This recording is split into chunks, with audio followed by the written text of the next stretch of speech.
Окуу, билим, тарбия. Албетте ар бир адам өзүнүн жүрүм туруму менен багланат эмеспи. Эфирде түйүн берүүсү аны мен Элмирбек Нурбекулов алып барам. Саламатсыздарбы? Маек бизди баштардан мурун көңүлүңүздү экранга бурмакчымын. Белгилүү болгондо интернет желесинде мугалимди шакала чегип, шылдың кылган окуучулардын видео материалы желдей тараган.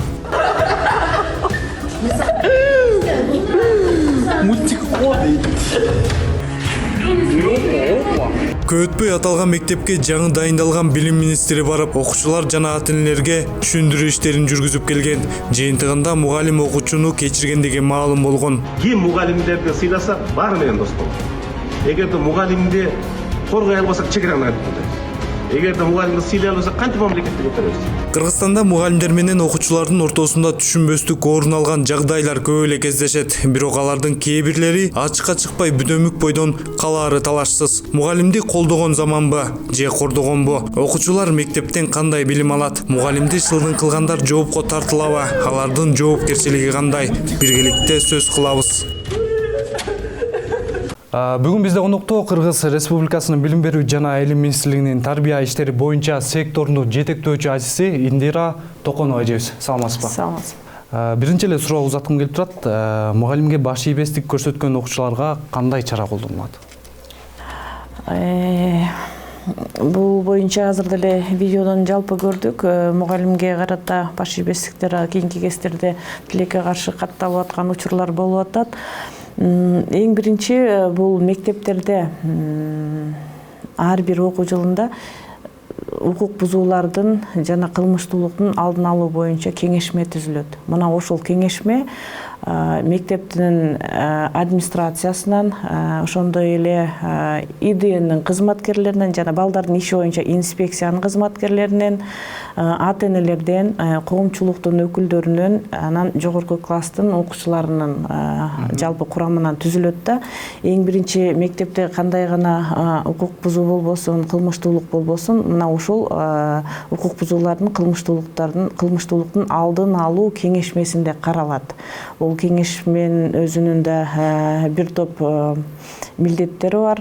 Ал эми бул кеңешме жобонун негизинде бекитилген, жобонун негизинде түзүлөт да. Ар жылы жаңы окуу жылына карата ведомстволор аралык биргелешкен ушул мектеп окуучуларынын арасындагы укук бузуулардын жана кылмыштуулуктун алдын алуу биргелешкен буйругу түзүлүп, буйруктун негизинде иш пландары түзүлүп, анан кийин анын негизинде ар бир мектепте ошол алдын алуу кеңештери иштейт да. Ошол учурда алар укук бузуулар болгон кезде баланы чакырып, баланын ата-энесин чакырып, ошо кеңешменин мүчөлөрү чогулушуп, ошол жерден карайт. Ал жерден укук бузуунун мүнөзүнө жараша бири-биринен кечирим суратып, кечирим сурашып, кечирип коюшу мүмкүн, эскертүү бериши мүмкүн. Эгерде андан чечилбей турган маселе болсо, анда ар бир райондук администрациянын алдында балдардын иштери боюнча комиссия түзүлгөн. Мына ушул комиссияда жанагы ведомстволордун кызматкерлерди кошулганда, ошол комиссияда каралып, анан чечим чыгарылат. Ал жерде мүмкүн балдардын иши боюнча инспекцияга эсепке алышы мүмкүн, же болбосо мектептин ишке эсебин алышы мүмкүн, жекече иштешүү планы түзүлүшү мүмкүн. Андан сырткары, мына ушундай мугалимге болгон туура эмес мамилелерден келип чыкты. Анан бул быйылкы жылда 2023 жылдын 12 январында Кыргыз Республикасынын укук бузуулар жөнүндө кодексин 102 беренеси толукталып, ошонун биринчи пунктунда, биринчи бөлүмүндө көрсөтүлгөн педагогикалык кызматкерлерге карата сыйлабагандык мамиле тууралуу да. Ушул учурда, ошол азыркы учур биз көргөн видеодогу туура ушул кодекстин ушул статьясына туура келет да. Анда көрсөтүлгөн, ошо мугалим өзүнүн кызматтык милдеттерин аткарып аткан учурда ошо кызматкерге карата сөгүнүү, аны мазактоо, же болбосо кандайдыр бир жаңсоолорду көрсөтүү жана ошого окшогон социалдык тармактарга жалпы маалыматтык каражаттарга таратып жиберген болсо, анда 16 жашка чейинки балдардын ата-энелерине же болбосо мыйзамдуу өкүлдөрүнө 10 эсептик көрсөткүчтөгү айып пул салынат. Бул 1000 сом да, 1000 сом. Ушундай чечилген. Азыркы кезде ушул мыйзам иштеп атат. Анан негизи эле ошо сиздин көз карашыңыз боюнча кандай, ошо 1000 сом андан балким андан көбүрөөк суммадагы акча айып пул салсак? Бул жогорку кеңештин депутаттары сунуштап, Самый Кожо мырза сунуштап бул маселени көтөрүп чыккан, аябай талкууга алынган, анан акырында келип талкуулардын негизинде ушул 1000 сомдук же болбосо ушул 10 эсептик көрсөткүчтүк айып пулга келип токтогон. Эми сиздин оюңузча бул окуучулардын мугалимге болгон көз карашы эмнеден улам өзгөрүшү мүмкүн? Эми бул мугалимге болгон көз карашынын өзгөрүшү бир нече жалпы коомдук себептерден болушу мүмкүн. Бул баланын тарбиясына жалгыз гана мектеп таасир этпей, коом да таасир этет. Айлана тегерегиндеги үй бүлөдөгүлөр, эгерде баланын ата-энеси мектепти сыйласа, мугалимдерди сыйласа, албетте сөзсүз түрдө бала да мугалимди сыйлайт. Анан бул балдардын жеке мүнөзүндөгү өзгөчөлүктөр болушу мүмкүн. Ошондой эле баланын үй бүлөдөгү тарбиясынын абалы да таасир этиши мүмкүн. Биз айтабыз, бул мектеп күнөөлүү, качан болсо да мугалимдин тарбиясы деп. Мен коомдук жайларда жүргөн кезде коомдук унааларга, каражаттарга, транспорттарга түшүп калган кезде деле орун бербей койгондо деле көп адамдардын мамилеси кандай? Ай, турбайсыңбы, орунду бошотпойсуңбу? Сага мектептен үйрөттү беле, эжеиң, агайың үйрөттү беле? Улууларга орун бошотуш керек дегендей. Мына коомдун көз карашы ушуда. Бирок бул балага тарбия берүү бул эң биринчиден бул үй бүлөнүн милдети, ата-эненин милдети. Балага тарбия, мен да ата-энемин. Бул биздин жашообуздун бир бөлүгү. Бул биздин жашообуздун алдыдагы кейиштүү учуру же болбосо жыргалчылыгы. Эгерде жакшы тарбия берсек, ошо баланын жыргалчылыгын да ата-эне көрөт. Ошол баланын начар тарбия берсе, азабын да ата-эне тартат. Демек, эң ириде бул үй бүлөдөгү тарбия биринчи орунда турат. Кыргыздар байыртадан эле айтып келген, куш уядан эмнени көрсө, учканда ошону алат деп.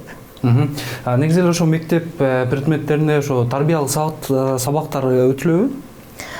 Тарбиялык сабактар бир жылда 34 жолу класстык сааттар кирет. Бул бир жумада бир жолу класстык сааттар кирет.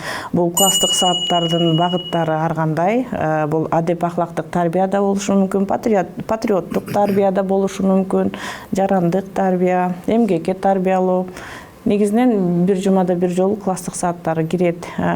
Мына кечээ күнү эле ошол мектепте ошол класстар менен класс жетекчилери бул адеп мыйзамы деген класстык сааттарды өтүшүп, ошол класстык сааттарга биз да катышып келдик. Негизи эле окуучу эгерде сабакта тынч отурбай жаткан болсо, аны мугалим сыртка чыгарып салууга укугу барбы? Жок, эгерде окуучу сабакта тынч отурбаса, эч кандай сабак өтүүгө мүмкүнчүлүк бербей жатса, башка окуучулардын билим алуусуна, мугалимдин өз милдетин аткаруусуна тоскоолдуктарды жаратып атса, мугалим ошол учурда күзөттө турган мугалим болушу мүмкүн, дежурствода деп коет да, дежурствода турган администрация мүчөсү болушу мүмкүн. Таза болбосо ошол администрация мүчөсүн чакырып келип, ал бала менен иш алып барууга баланы өткөзүп берсе болот. Бирок өз алдынча эле класстан чыгып кет деп чыгарып жибере албайт мугалим. Укук берилген эмес ага, Эгерде окуучу предметтик сабактарга кызыкпаса, анда ушул учурда мугалим кандай методдорду колдонсо болот? негизи бардык окуучуларды кызыктыруу маселеси мугалимдерге кыйыныраак. Бул жерде мугалимдерден жогорку ишмердүүлүктү талап кылат. Азыркы кезде шаардын мектептеринде окуучулардын саны аябагандай көп, кеминде эле 40тан ашык. Ошол 40тан ашык окуучуну башкарып иштеттүү да бул мугалимге кыйынчылыкты жаратат. Бирок ар кандай усулдарды колдонуу менен балдардын бирин-бири окутуу, же болбосо топтоштуруп окутуу жана интерактивдүү усул дейт, баланы кызыктырса болот. Бала менен жекече иштешсе болот. Сөзсүз түрдө эле баягы бала тартип бузуп атса, ошол жерден тургузуп алып эле баягы урушуп, же болбосо бир тартиптик чара колдонуу деле туура эмес болуп калат. Андан кийин жекече иштеп, мына сен эмнеге кызыгасың, келеки мындай болуп иштейли, мен сага жардам берейин, бүгүн бул тапшырманы аткарып кел, эмки сабакта мага жардам бер деп ар кандай жолдор менен тартканга болот. Бирок ошол жолдорго тартууда да кыйынчылык жараткан ар кандай тартиптеги балдар бар мектептерде. Негизи эле мугалимдер мектепке кирер алды, ошо жумушка алынар алды, ошо психологиялык жактан талим тарбия алып келишет да. Анан окуучуларга ошо кандай психологиялык жактан кандай сабактар өтүлөт, же болбосо окуучуларды кантип мектепке аласыздар? Окуучуларды кантип мектепке алабыз деген бул окуучулар мектеп курагына жеткенде мектепке ата-энесинин арызы менен алынат.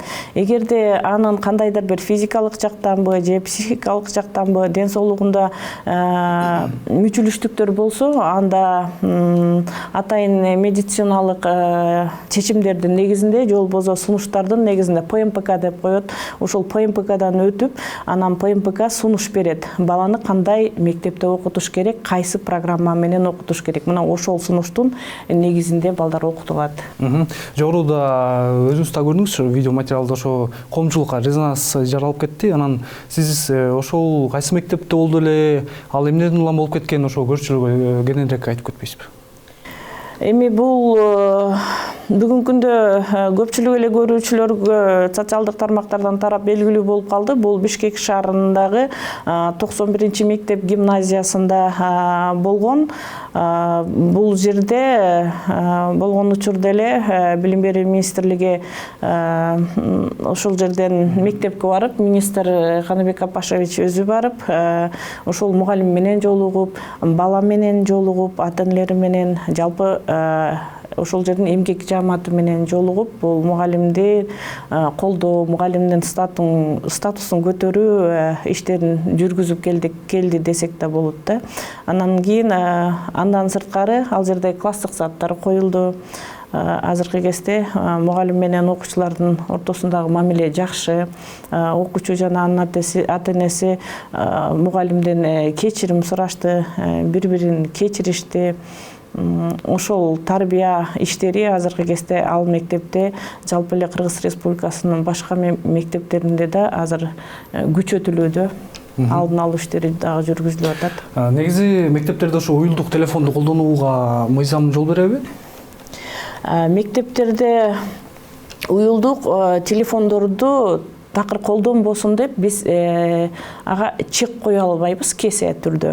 Анткени азыркы кезде балдар ар кандай онлайн тесттерди аткарып калышы мүмкүн.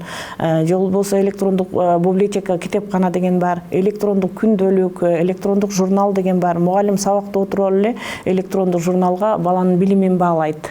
Ошол электрондук журналга тапшырмаларды берет. Аны ата-энеси да көрө алат, көзөмөлдөй алат. Мына ушундай азыркы кезде биз толук чектөө кое албайбыз. Бирок окуу жылына карата Билим берүү министрлигинин буйругу чыгып, ушул уюлдук байланыш каражаттарын чектөө менен колдонуу боюнча мектептерге сунуштар берилген.